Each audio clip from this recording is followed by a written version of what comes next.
అరే బాగా నీట్గా క్లీన్ చేయరా, మంచి క్లీన్ చేయి. వీడేంటి సర్కస్ లో కోతిలా చేస్తున్నాడు? అరే ఏంట్రా, ఏం తవ్వుతున్నారా? మంచిది తవ్వు, మంచిది తవ్వు.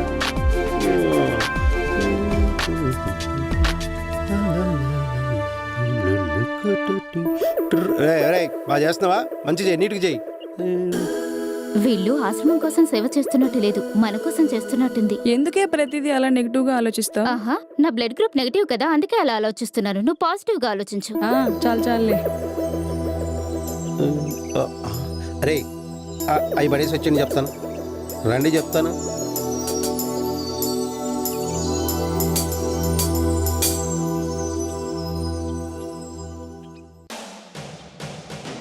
ఏంటి నలుగురు గొడవని మాట్లాడుకుంటున్నారు? మీ గురించే. ఆశ్రమం ఫండ్ పెంచుతానన్నారు కదా, పెంచుతున్నారా లేక ముంచుతున్నారా అని. డోంట్ వరీ, పెంచుతాం. నాకు మీలాంటి డిఫరెంట్ యాటిట్యూడ్ అమ్మాయిలంటే చాలా ఇష్టం అండి. అయితే స్ట్రైట్ గా వెళ్ళు, లెఫ్ట్ తీసుకో, రైట్ సైడ్ లో చూడు. చూసే చూసే అక్కడ మెంటల్ హాస్పిటల్ ఉంటుంది, ఎవరు నచ్చితే వాళ్ళని పెళ్లి చేసుకో. బాయ్. అబ్బో పాప జోకేసిందిరో, చెప్తుంది పని.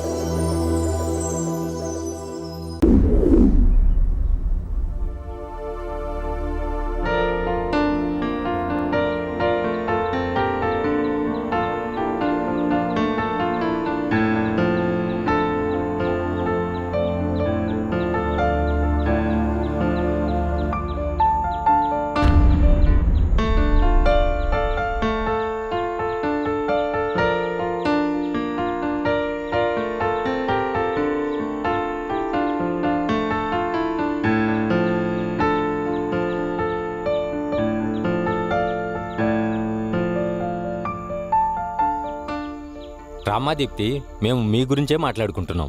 ఎందుకు గురుగారు? విశ్వకు నీ మీద ఉన్న ప్రేమ గురించి. విశ్వ నాకు చిన్నప్పటి నుంచి బాగా తెలుసు, నీకు సరైన జోడి అని నా మనసులో అనుకుంటున్నాను. ఇంతలో తనే వచ్చి చెప్పాడు. చాలా సంతోషంగా ఉంది. నువ్వు కూడా అంగీకరిస్తే తను కూడా సంతోషిస్తాడు. ట్రస్ట్ నడుపుతూ పైకి పెద్ద మనిషిలా కవరింగ్ ఇస్తూ, ఈ వయసులో ఈ ప్రేమ పంచాయతీలు అవసరమారా ముసలి నక్క? ఏంటి భారతి, ఏదో అంటున్నావు? అదే గురూజీ, మీరేది చెప్పినా అందరి మంచి గురించి చెప్తున్నారు అంటున్నాను. ఆహా, చూడండి, మన భారతి కూడా ఓకే చెప్పేసింది. నేనెప్పుడు ఓకే చెప్పాను? చెప్పు దీప్తి, నీ మనసులో ఉన్న మాట ఏమిటి? గురుగారు, నాకు కొంచెం టైం కావాలి, నేను బాగా ఆలోచించుకొని చెప్తాను. Take your own time. ఏదైనా చెప్పు గానీ పాజిటివ్ గా చెప్పు, విశ్వ సంతోషిస్తాడు. అలాగే గురువుగారు, మీ అందరి గురించి తను పాజిటివ్ గానే చెప్తుంది, మీరు కంగారు పడకండి. పదవి దీప్తి, వెళ్దాం. వసై, చూసింది చాలు, వెళ్దాం రావే.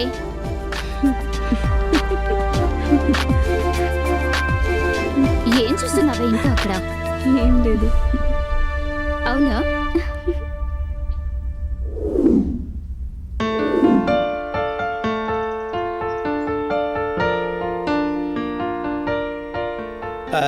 హాయ్ భారతి, దీప్తి ఎక్కడ? చాలాసేపు చెప్తున్నాను, కనపడట్లేదు. తను ఇంకా రాలేదు. అదేంటి అందరికంటే ముందే వచ్చేస్తాను, ఏమై ఉంటది? తన తాతగారు తనకి పెళ్లి చూపులు ప్లాన్ చేస్తున్నారు. ఏం మాట్లాడుతున్నావు భారతి? నేను తను ఇష్టపడుతున్నాను తెలుసు కదా, మళ్ళీ పెళ్లి చూపులేంటి? కంగారు పడుకు, తను రాకపోవడానికి రీజన్ పెళ్లి చూపులు కాదు, తన తాతగారిని హాస్పిటల్కి తీసుకెళ్ళింది. అవునా? ఏమైంది వాళ్ళ తాతగారికి? పెళ్లి చూపులకి ఇంత టెన్షన్ అయిపోతే తనకు నిజంగా పెళ్ళైపోతే చచ్చిపోతా. అవును, దీప్తి లేకపోతే నేను బతకడం జరగదు. ఏంటి అందరూ ఏదో టెన్షన్ లో ఉన్నట్టున్నారు? ఏం లేదే, నీకు పెళ్లి చూపులని అబద్ధం చెప్పాను విశ్వకి, తెగ టెన్షన్ పడిపోతున్నాడు. అవునా? అవును, నిజం. నాకు పెళ్లి చూపులేదు, నీకెందుకు టెన్షన్? ప్రేమించిన అమ్మాయికి పెళ్లి చూపులు అంటే ప్రేమించినోడికే టెన్షన్, మరి ఇంకోటికి ఉంటది. వీళ్ళిద్దరు ఒకరికొకరు దగ్గర అవుతున్నప్పుడు మనం దూరంగా ఉండడమే బెటర్. పదండి వెళ్దాం. వెళ్ళిపోండి. మీరెందుకు ఇక్కడ స్ట్రీట్ లైట్ లాగా? వెళ్ళిపోండి.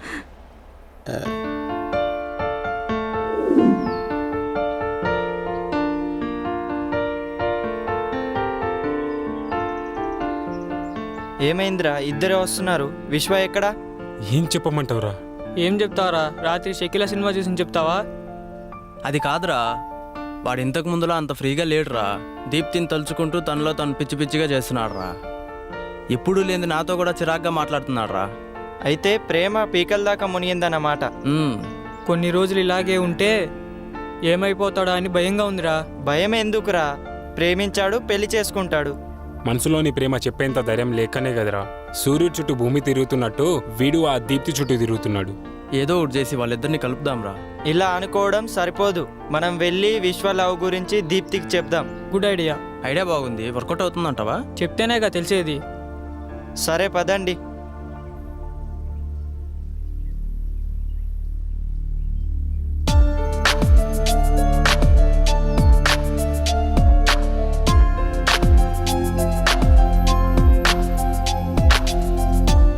దీప్తి గారు, ఏంటి? వీడు మీతో ఏదో చెప్పాలంట. రే మీతో కొంచెం పర్సనల్గా మాట్లాడాలండి. నాకు పర్సనల్ అంటూ ఏమీ లేదు. ఏదైనా ఉంటే ఇక్కడే మాట్లాడు. మా ఫ్రెండ్ విశ్వ చాలా మంచివాడండి. ఎంత మంచివాడంటే తన ముందు ఆకలితో ఎవరైనా ఉంటే తన లంచ్ బాక్స్ ఇచ్చి తను పస్తునుంటాడు. అంత మంచివాడు. జీవితంలో పెళ్ళే వద్దనుకున్నాడు. ఒంటరి లైఫే శాశ్వతం అనుకున్నాడు. అదే టైంలో డొక్క సీతమ్మ గారి సర్కిల్లో నువ్వు కనిపించావు. ఒక పాప ఆకలితో ఏడుస్తుంటే నువ్వు తినడానికి తెచ్చుకున్న ఫుడ్ ఆ పాపకిచ్చావు. అప్పుడే విశ్వ నిన్ను చూశాడు. అప్పటి నుంచే విశ్వాకి పెళ్లి చేసుకోవాలని ఆశ పుట్టింది. నిన్ను ఫాలో చేస్తున్నాం. మేము చెప్పాల్సింది చెప్పాం. తర్వాత నీ ఇష్టం దీప్తి.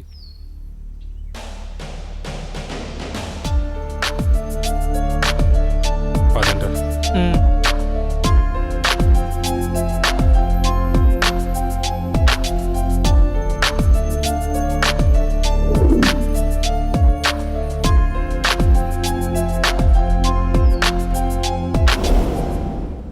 ఏంటే ఆలోచిస్తున్నావు?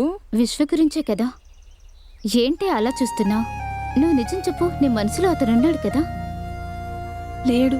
అబద్ధం చెప్పకు, ఎందుకంటే నీ కళ్ళు నిజం చెప్తున్నాయి. చూడు దీప్తి, ఏ అమ్మాయి అబ్బాయి అయినా మొదట ప్రేమ పెళ్లిపై చెడు అభిప్రాయమే ఉంటుంది. కానీ మనసుకు నచ్చినవాడు వచ్చినప్పుడే వాడి విలువ పెరుగుతుంది. నా మాట విను. విశ్వ లాంటి మంచి వ్యక్తిని మిస్ చేసుకోకు. నాకు అతని మీద ప్రేమ ఉంది, కానీ నా మనసులో ఏదో తప్పు చేస్తున్నానని ఫీలింగ్ కలుగుతుంది. మనసులో పిచ్చి పిచ్చి ఆలోచనలు పెట్టుకోకు. రేపు మనం విశ్వ దగ్గరికి వెళ్తున్నాం. నీ మనసులో ఉన్న మాట తనకి చెప్పు. ఓకే. అందుకే నా మనసులో మాట అతనికి చెప్పకుండా నాలో నేనే కుమిలిపోతున్నాను.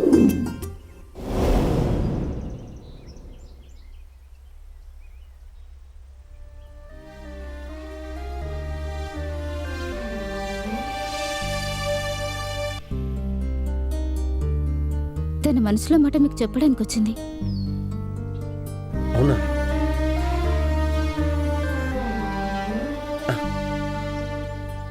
ఇక చాలు. ప్రేమను చెప్తానొచ్చి చూపిస్తున్నావు. పదండి.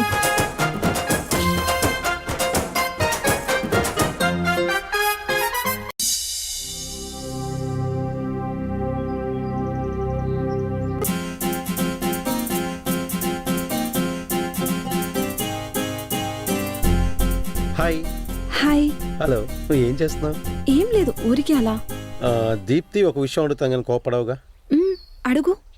నీకు నీ జీవితమా లేదా ఈ ట్రస్టా అంటే ఏం చెప్తావు? ఈ ట్రస్టే నా జీవితం అని చెప్తాను. ఎందుకు దీప్తి నీకు ట్రస్ట్ అంటే అంత ప్రేమ? ఎందుకంటే ఇది మా అమ్మ ప్రతిరూపం గనుక. ఇప్పుడు నేను చేసే ఈ పని ఒకప్పుడు మా అమ్మ కూడా చేసేది. ఇది ట్రస్ట్ మాత్రమే కాదు, మా అమ్మ జ్ఞాపకం. ఓ. మా అమ్మ ఒక అనాథ. ఏమో అనుకున్నాను కానీ నీ తపన వెనకాల ఇంత రీజన్ ఉందని తెలియదు Deepti. Anyway, all the best Deepti. Thank you Vishwa. నేను కూడా ఈ ఆశ్రమంలో భాగం కావాలని చూస్తున్నాను. నిజం దీప్తి, నువ్వే కాదు, నీ ఆశయాలు కూడా నాకు ముఖ్యమే.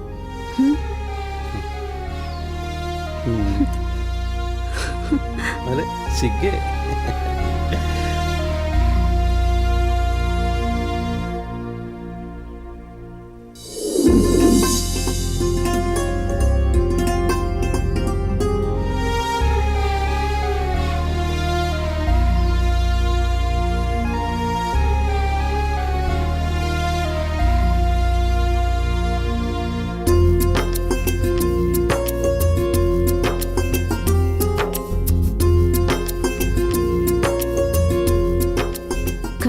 చేసింది phone.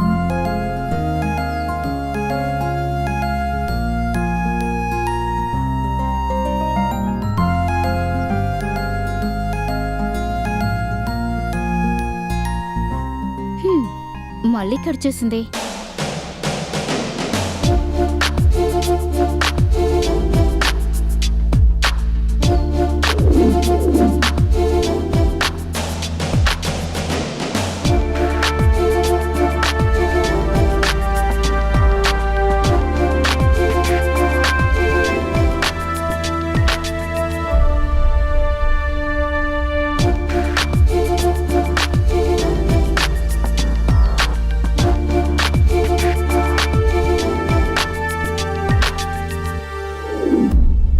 Love you darling, bye.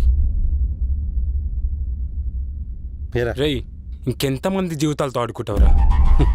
మోసపోయిన వాళ్ళు ఉన్నంత కాలం అమ్మాయిలు మాత్రమే కాదు, అబ్బాయిని వాడుకొని డబ్బులు సంపాదించి అబ్బాయిలు కూడా సంపాదిస్తారు అమ్మాయిని వాడుకొని. నువ్వేనా చెప్పు.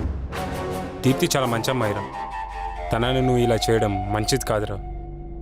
ఏది మంచో ఏది చెడో చెప్పేంత నాలెడ్జ్ నీకు లేదురా. నీకు తెలిసిన అమ్మాయిలు ఎవరిని ఉంటే పరిచయం చేసి చెప్తాను. ఛీ, నువ్వు మారవరా. మారితే మనీ ఎలా వస్తుంది మామ? అయినా నేనేం తప్పు చేస్తున్నానని? 2 రోజుల్లో ఆర్డర్ రాబోతుంది, దీప్తిని ఆర్డర్కి పంపించేస్తున్నాం. తను అక్కడ చాలా సుఖంగా ఉంటుందిరా. ఫ్యూచరే మారిపోబోతుందిరా.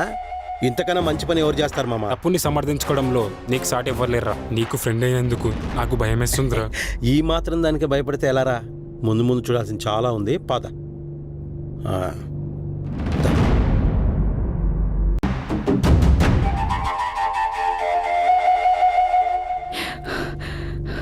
అమ్మా, దీప్తి అంటే మీరేనమ్మా?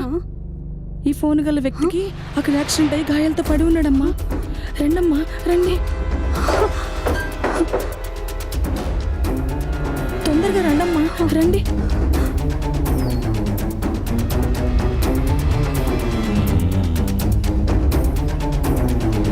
ఆ రోజు నుంచి కాల్ చేస్తే కలవట్లేదు సార్. లవ్లో పడి మమ్మల్ని దూరం పెడుతుంది అనుకున్నాం, కానీ మాకే దూరం అయిపోతుంది అనుకోలేదు. మీ ఇద్దరు కలిసి దిగిన ఫొటోస్ ఉన్నాయా? ఫొటోస్ తీసుకున్నాం, కానీ అవి దీప్తి ఫోన్లోనే ఉన్నాయి సార్. ఇంకొకసారి ఆలోచించు. సారీ సార్, నాకేం గుర్తు రావట్లేదు. ఇంకా నేను వెళ్తాను సార్. వెళ్తావా? వెళ్ళు. ఏం మాట్లాడుతున్నావు అర్థమవుతుందా నీకు? కనిపించకుండా పోయింది నువ్వు పెట్టుకున్న రబ్బర్ బ్యాండ్ కాదు, పక్కనున్న నీ స్నేహితురాలు. ఆలోచించు. నీకెదురయ్యే సమస్యల గురించి కాదు, నీ స్నేహితురాల గురించి ఆలోచించు. సార్, మా కాలేజీ పక్కన కేఫ్లో ఈవినింగ్ 5 o'clock కలుసుకునేవారు సార్. ఓకే. ఫొటోస్ అయితే తీసుకున్నాం, కానీ తన ఫోన్లోనే ఉన్నాయి సార్. కేఫ్లో కలుసుకునే. Okay.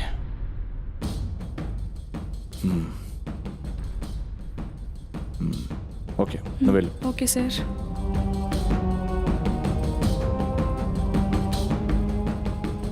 Selfies, cafe, photos, something is missing. Sir, వీళ్ళంతా విశ్వ ఫ్రెండ్స్.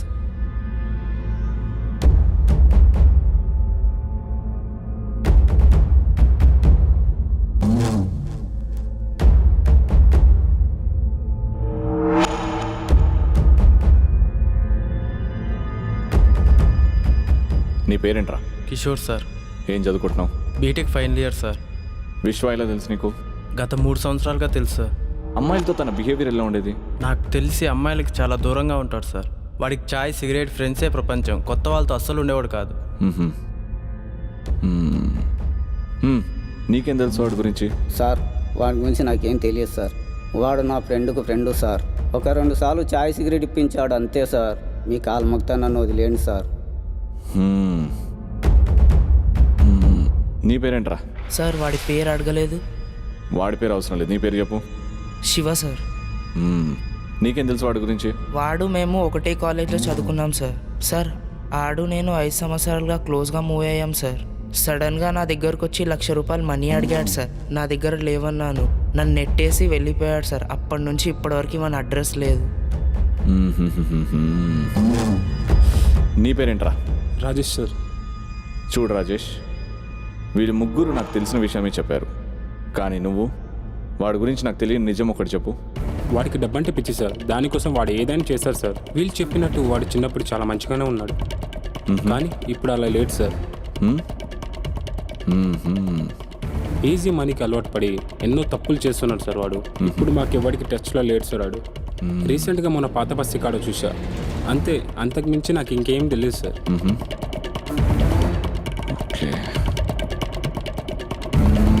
ఓకేనా, మీరు వెళ్ళండి.